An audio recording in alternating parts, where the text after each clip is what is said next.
Here is a 2024 Lexus TX 350 in Celestial Silver. This is all new for Lexus, and it is larger than the RXL. It's not replacing it, but it's giving you actual leg and headroom for the third row instead of basically giving you extra cargo capacity. It's going to be sharing the same platform and powertrain as the Grand Highlander, but the difference in some pros and cons. I'm Anthony from Hawkeye Rides. These are some things I'm going to touch bases with. Right off the bat, LED bi-combination headlights, daytime runnings that go into the top part of the grille. Lexus badging is going to be on top, whereas on the Highlander it'll be more lower, and the enlarged grille with the horizontal bars look a little bit more futuristic on the Lexus because this is the design that they have changed for the whole brand.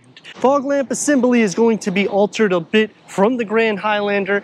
LED, and you're still getting over 8 inches of clearance. So you're getting the same capabilities, it's just going to be polished off more so. And underneath the hood is going to have 10 horsepower more than the standard Grand Highlander and 7 pound-feet of torque more with the 2.4 liter 4-cylinder turbocharged, producing 275 horsepower and 317 pound-feet of torque paired to an 8-speed automatic transmission, achieving 21 mpgs for the city and 27 mpgs for the highway, reaching 60 at 8.1 seconds. Now, a big difference is if you go to the TX 500H, 91 horsepower less is what you're getting here, plus the 0 to 60 is nearly 2 seconds faster. We have upgraded 22-inch multi-spoke alloy wheels. Standard will be a 20-inch wheel, and the side skirt is going to look a little bit more dynamic, and the way they do the window scheme, because it looks like a never-ending window, which makes it a little bit longer looking from the exterior, but keeping a more box traditional SUV look blended in. All of which is going to still tow at 5,000 pounds, and this is a con for me because I would have liked to see the Lexus do at least 6,000 or 7,000 pounds. But I can understand in the same aspect why they don't do that, because then why would you even option the GX? LED taillights in the back is going to be almost the same as the Grand Highlander. The major difference is everything is going to be more inwards, whereas on the Toyota version, it will pop out a little bit more so on the lower. No exhaust outlets are going to be shown. We have a digital rear view camera, which is stationed in the same area in the window. Front and rear parking sensors, a 360-degree reverse camera with bird's eye view, and the new Lexus Safety Sense Plus 3.0, which includes lane tracing assist, roadside assist with pre-collision system and pedestrian detection, dynamic radar cruise control with curve speed management, lane departure alert, with steering assist, intelligent high beams, blind spot monitoring with rear cross traffic alert, digital latch with safe exit assist, and both the Toyota and the Lexus will have a power liftgate. Going into 20.2 cubic feet of storage. You get the bag holders here, the 12-volt charger here, underneath the floor with a little leather strap, has some storage for the privacy and the spare tire. Electronically fold the third row down at a 50-50 split.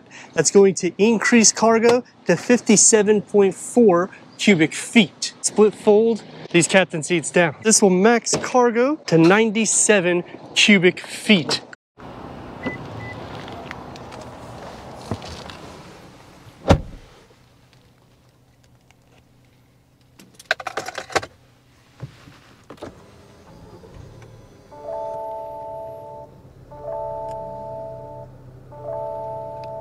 Fourteen-way power seat adjustment, leather first and second row with some suede inserts. It's perforated. 14-way power seat adjustment for the passenger, memory for the driver. Headroom and leg room. It's basically the same dimensions more or less, bit more driver focused setup. The dash is going to be different, larger infotainment screen, same digital gauge cluster more or less, just Lexus derived, and the heads up display, which uses these touch sensitive buttons here as you're seeing to implement any of the displays that you like or to go into the actual settings. This will change the displays here. And you can also do it for your driving settings, adaptive cruise control, lane keep assist and whatnot. Leather wrap heated steering wheel with the paddle shifters. It's going to look more sporty than the Grand Highlander, the way Lexus implements this. The only thing that I dislike right off the bat is this gloss black here. I feel like they should have cut this off and just gave the same style as they did for the passenger, but they clean it up here, in which you'll have more USB ports, a QI wireless charger that opens up to a hidden storage pocket with a 12 volt and a lot of area here. This is the key fob for the TX.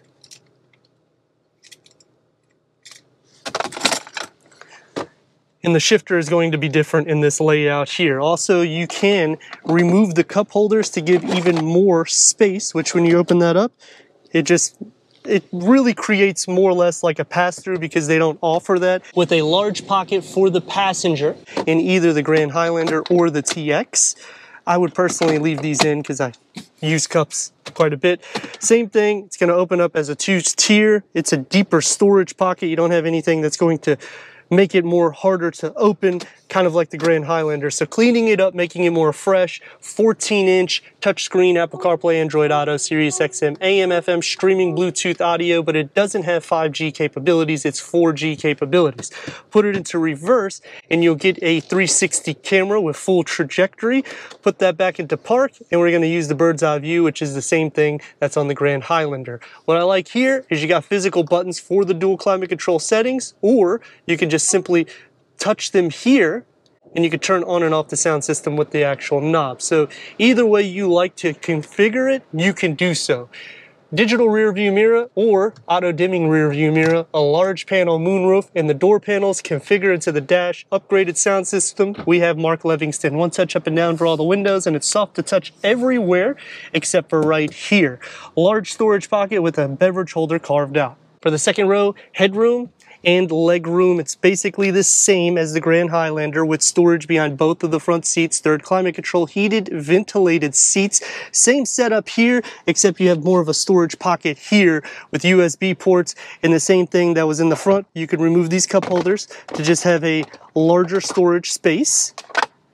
And this can be removable as well, so it will be a pass-through to go to the third row. So very similar to the Grand Highlander, not much of a difference there either. These seats are captain, so you can recline them back. You can move it here. These adjust and they lock in. And for leg space, you can slide these forward to make it a little bit more undesirable for me. The door panel will have the same exact manual sunshades here. I wish Lexus would not have done that. It would have been power. That's my choice for it. The door panel is going to be soft materials everywhere except for areas that's easy to clean, and the storage pocket is about the same size as the front. For the third row, headroom is still good. Same thing with the leg room, unless the seat is folded back, in which I wouldn't be able to fit. You will be sharing a little bit of feet space because of the way the rails are designed, but for the most part, it'll be between your feet. Electronically, you can move these seats to recline them back to give even more headroom with USB ports on both sides and air vents and a large window. Very similar to the Toyota Grand Highlander. The only difference really is the way the cup holder area is in the electronic seats. Same area for the USB ports. Over 200 inches long and over 4,400 pounds. Let's see what this turbo has.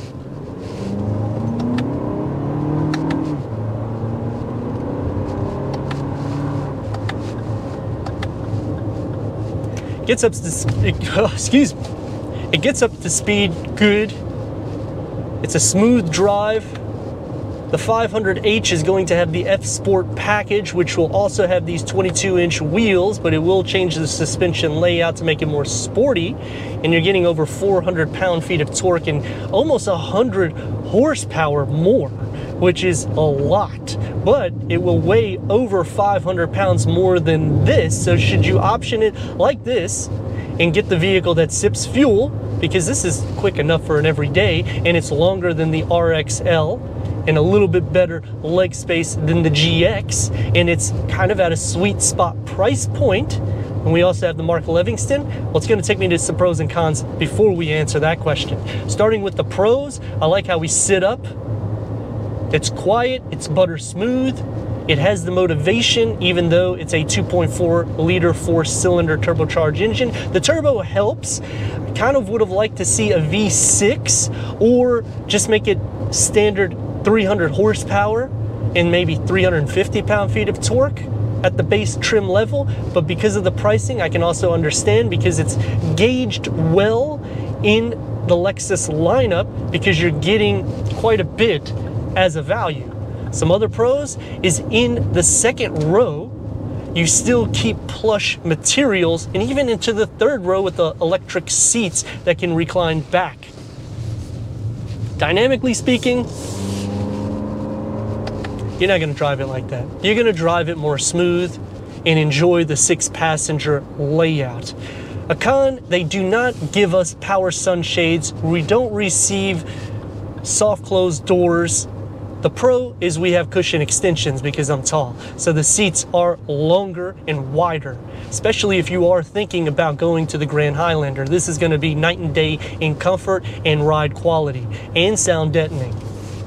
Another pro is the center has been cleaned up with a lot more storage nooks. No pass-through, but we have enough where you can throw a lot of stuff inside. The con, only towing 5,000 pounds.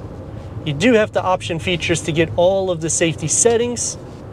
And the big problem that I have with this is it's so close to the Grand Highlander in price, it makes you think, is it worth the extra few $1,000s to go Lexus? To me, I think it is, but I can see buyers probably doing a test drive on both.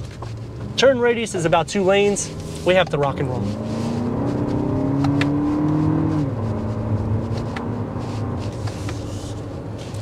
It does feel more sporty inside this than the Grand Highlander, if that is what you're looking at, going against comparable rivals like BMW, Mercedes. You're going to be saving a ton of money. It's going to be more smooth inside, just as luxurious and well appointed with technology. The difference really is the performance, because you're going to be going over 8 seconds 0 to 60. So for BMW, Mercedes, those are going to be the fastest variants, but then you can get a weekend car if you really want to go fast. As for other rivals like Infiniti, the QX80 hasn't been refreshed for a while. It's due for a refresh, and it still has a V8 engine, which I would compare that a little bit more so towards the GX because of the powertrain to it. But the interior does have a lot of space. This is going to have a little bit more cargo capacity, but towing is going to be less. Going against Acura, it's going to be a tight vehicle. They don't make something this size.